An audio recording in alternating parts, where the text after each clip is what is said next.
Hello बच्चों, स्वागत है आप सभी का द पॉलिटिकल क्लासेस के ऑनलाइन लर्निंग प्लेटफॉर्म पे। तो आज हम आप लोग के लिए कुछ खास लेकर आए हैं।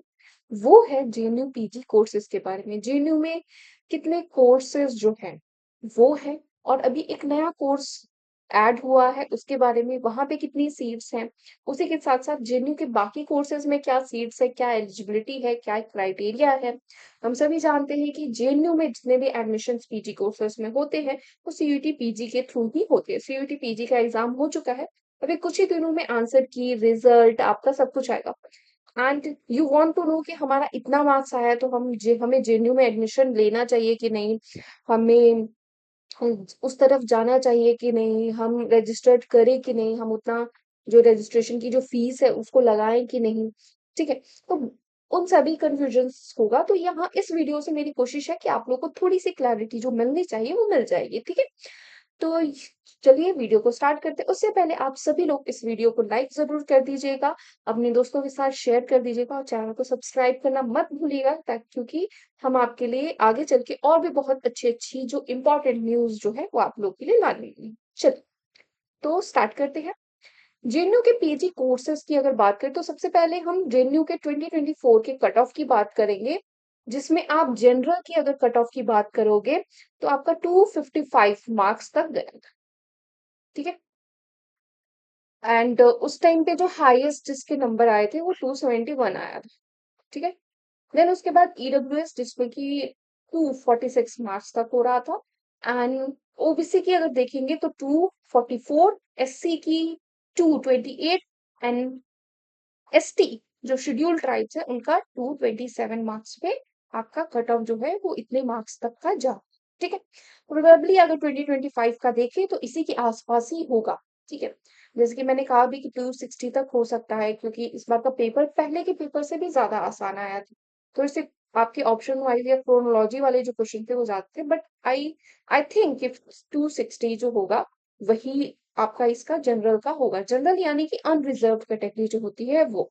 ईडब्ल्यूएस, ओबीसी, एससी, एसटी इन सभी का मैंने आपको बता दिया है, जो कि 2024 का जेएनयू का कट ऑफ था। आगे बात करते हैं एलिजिबिलिटी की। ठीक है। तो पहला जो आपका आता है politics with specialization in international studies, PISM, जिसका पेपर कोड है, सब्जेक्ट कोड है 201, जिसमें bachelor degree in any discipline 10+2 के साथ एंड +3। ठीक है। कुछ सी भी डिग्री में आपके 50% मार्क्स आने चाहिए। ठीक है। आईआरएम में international relations and area studies, IRM, जो जिसका सब्जेक्ट कोड है 234। ठीक है। इसमें bachelor degree in any discipline, यानी आप चाहे बीए से हो, चाहे आप बीए से हो, चाहे बीकॉम से हो, चाहे आपने बीएससी किया हो, you can apply for this. ठीक है। Centre for political studies, CPS जिसको कहते हैं, या जिसको पीओएलएम कहते हैं। Bachelor degree under 10+2+3 pattern of education with least 50% of marks in social science and humanities and 55% marks in science and technology discipline. ठीक है। अगर आप ह्यूमैनिटीज से हैं यानी सोशल साइंस से हैं, या अगर आपने ह्यूमैनिटीज सब्जेक्ट से किया तो आपके 50% मार्क्स होने चाहिए सेंटर फॉर पॉलिटिकल स्टडीज के लिए और पॉलिटिकल साइंस के लिए। ये, और अगर आप साइंस या टेक्नोलॉजी यानी आप अगर आपने बीएससी या बीकॉम किया हो तो उसके लिए आपके 55% मार्क्स होना चाहिए। इसका पेपर कोड जो कि एनटीए टेस्ट लेती है उसके थ्रू आपका HUQP 18 ही अभी डिसाइड है। ठीक है। चलिए नेक्स्ट देखते हैं। अब बात करते हैं यहाँ पे बच्चे मुझे। ठीक है। एमए इन पॉलिटिकल साइंस, ठीक है, जिसको हम पीओएलएम कहते हैं, as a degree in political science that MA program of the centre focus on, ये किस पे फोकस करता है POLM? Study of political theory, ideas, comparative politics, international relation, Indian policies, and public policy method and concepts of political analysis। यानी ये political science के हर एक aspect, हर एक स्टैंड की आपकी इक्वल लेवल पे स्टडी करता है। आपको इसमें हर एक टॉपिक का उतना स्टडी करना पड़ेगा। ठीक है। हर एक चीज में आपको 4 4 सेमेस्टर्स में पढ़ाया जाएगा। ठीक है। एमए इन पॉलिटिक्स में अगर देखोगे तो इसमें होता है with specialization in international relations, इसमें दिया जाता है जिसमें इंटरनेशनल अफेयर्स एरियाज, इसमें political theory, comparative politics and economic जो डेवलपमेंट है वो भी आपको मास्टर्स में पढ़ना पड़ेगा। नेक्स्ट देखते हैं आपका MA in international relation and area studies. इसकी अगर बात करें तो यहाँ पे आपको क्या, this program focuses on areas, studies, and approach to social science in which the school with 9 area study centers that cover the entire globe. आप पूरे वर्ल्ड को समझेंगे. This program is separate from MA in Political Science.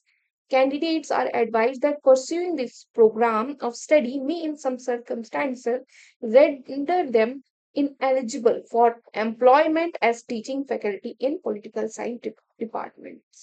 ठीक है. अगर आप MA in international relations and area studies के पे ही सिर्फ कर रहे हो तो आपका जो भी एक जो स्टडी का वो होगा, आप सिर्फ और सिर्फ इंटरनेशनल रिलेशन से ही आप कुछ पढ़ा सकते हो. ठीक है. तो ये IRM है. अभी एक नया जो कोर्स निकला है वो है वेस्ट एशियन स्टडीज.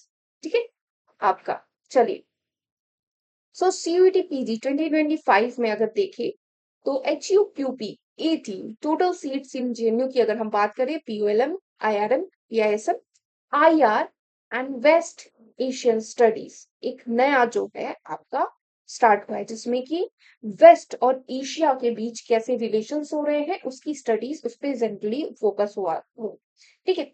तो पहले प्रोग्राम की अगर हम बात करें POLM की, जिसमें जनरल में 39 सीट्स है, SC में 14 सीट्स है, आपके ST में 7 सीट्स है, OBC में 26 सीट्स है एंड EWS में 10 सीट्स है. ठीक है. यानी टोटल 96 सीट्स है जिसके के लिए कि आपको क्या करना है बच्चे, आपको अपना उस हिसाब से देख के आपको वहां पे एडमिशन लेना है. And most of the cases में होता क्या है कि जनरली बच्चे JNU के लिए जाते हैं क्योंकि JNU का फीस स्ट्रक्चर वगैरह हर एक चीज जो रहती है वो बहुत ही कम रहती है. ठीक है. बहुत ज्यादा कम रहती है. फिर नेक्स्ट प्रोग्राम की अगर हम बात करें तो MA पॉलिटिक्स की अगर बात करें तो इसमें अगर आप देखोगे कैटेगरी वाइज जनरल में 46 सीट्स है, SC की 17 सीट्स है, ST की 9 सीट्स है, OBC की 31 सीट्स है, EWS की 12 सीट्स है एंड टोटल सीट्स आपके 115 है. 115 सीट्स है यानी ज्यादा सीट्स है आपके. अगर नेक्स्ट देखा जाए MA इन इंटरनेशनल रिलेशंस की, जिसकी हमने ऊपर बात भी की कि आप लोग फिर उसके बाद पॉलिटिकल साइंस में नहीं पढ़ाओगे, तो यहाँ पे देखिए टोटल 50 सीट्स है. ठीक है. एंड 21 जनरल के लिए, 7 SC के लिए, शेड्यूल कास्ट 4 शेड्यूल ट्राइब के लिए, 13 OBC के लिए एंड 5 जो है वो आपके EWS के लिए है. ठीक है. एंड नया जो ये प्रोग्राम आया है, सबसे अभी लेटेस्ट जो प्रोग्राम है, MA international relation West Asian studies. ठीक है. इसमें आपकी टोटल 20 सीट्स है जिसमें 8 general, 3 SC and 2 ST, OBC के लिए 5 एंड EWS के लिए 2 सीट्स. एक चीज समझिएगा बच्चे, JNU में काफी अच्छी पढ़ाई होती है, इंग्लिश का लेवल थोड़ा सा हाई रहता है. ठीक है. और जनरली जब फर्स्ट सेमेस्टर में बच्चे जाते हैं मास्टर्स प्रोग्राम में तो उनको कुछ ना कुछ दिक्कतें होती ही है कि हमें बहुत कुछ ऑथर्स, क्योंकि बहुत ही ज्यादा हाई हाई हाई लेवल का वो लोग पढ़ाते हैं, तो इसलिए थोड़ा सा परेशान नहीं होना है. ठीक है. और सोच अभी से सोच समझ लो कि आप कौन से कोर्स में जाना चाहते हैं, क्योंकि भाई मैंने डिटेल बता दी है कि ये 4 जो आपके कोर्सेज है. ठीक है. ये जो 4 कोर्सेज है उसमें कौन कौन सी कहाँ कहाँ से आपकी किस किस टॉपिक पे आपकी पढ़ाई होगी, आपको क्या उसके अंतर्गत पढ़ना है वो सब कुछ बता दिया है मैंने. सीट सबसे ज्यादा कहाँ पे है, ठीक है, कहाँ पे आपको अप्लाई करना है, क्योंकि कई बार ऐसा होता है कि BHU जो जिनके बहुत अच्छे नंबर आए हुए हैं वो जनरली कोशिश करते हैं कि हमें JNU ही मिले. बट कुछ बच्चे होते हैं कि उनका मन नहीं होता BHU छोड़ने का, या जहाँ पे वो ऑलरेडी पढ़ रहे हैं वो जगह वो लोग नहीं छोड़ना चाहते because of PhD and other things. तो कई लोग नहीं प्रेफर करते हैं कि वो जाना ही नहीं चाहते. ठीक है. JNU में तो देयर इज ए लक. ठीक है. लक जो होता है ना, किस्मत जो होता है वो बहुत मैटर करती है आपके एडमिशन प्रोसेस में, एंट्रेंस प्रोसेस में. ठीक है. क्योंकि हो सकता है किसी कैंडिडेट का बहुत अच्छे मार्क्स आए हैं बट उसे ड्यू में पढ़ना हो, उसे JNU में नहीं पढ़ना हो. ठीक है. तो इसीलिए मैं कहूंगी कि आप लोग थोड़ा-सा सोच समझ के ये वीडियो देखिए, समझिए, ठीक है? कुछ ना समझ में आए तो कमेंट सेक्शन में कमेंट कर दीजिए। फीस बहुत कम रहती है, हॉस्टल फैसिलिटीज़ भी आपकी काफ़ी अच्छी मिलती है, जेएनयू का कैंपस बहुत अच्छा खासा माना जाता है, स्टडीज़ के मामले में बहुत अच्छी है। बट यहाँ पे डीयू की अगर मैं बात करूँ तो डीयू रिसर्च के लिए, मास्टर्स के लिए आपका टॉप लेवल पे माना जाता है, ठीक है? ड्यू वाले ये नहीं कहते कि अरे ठीक है आओ तुम करते रहो 5 साल तक पीएचडी या ऐसे करते रहो। दे विल रगड़ मतलब वो आपको रगड़ के रखेंगे दिल्ली वाले, डीयू यूनिवर्सिटी, ठीक है? बहुत जल्द हम लोग उसपे भी वीडियो आप लोगों के लिए लाएँगे कि उसमें क्या है, कौन-कौन से बेस्ट कॉलेजेस ऑफ डीयू हैं। तो उसके लिए आप लोग चैनल को सब्सक्राइब कर दीजिए बच्चे, जितने भी बच्चे पॉलिटिकल साइंस के इस वीडियो को देख रहे हैं। मिलते हैं आप लोगों से नेक्स्ट वीडियो में। कुछ अच्छी इन्फॉर्मेशन, बेस्ट इन्फॉर्मेशन आप लोग के लिए मैं लेके आऊँगी। तब तक के लिए thank you so much and hopefully इस वीडियो से आप लोग को मदद मिली होगी।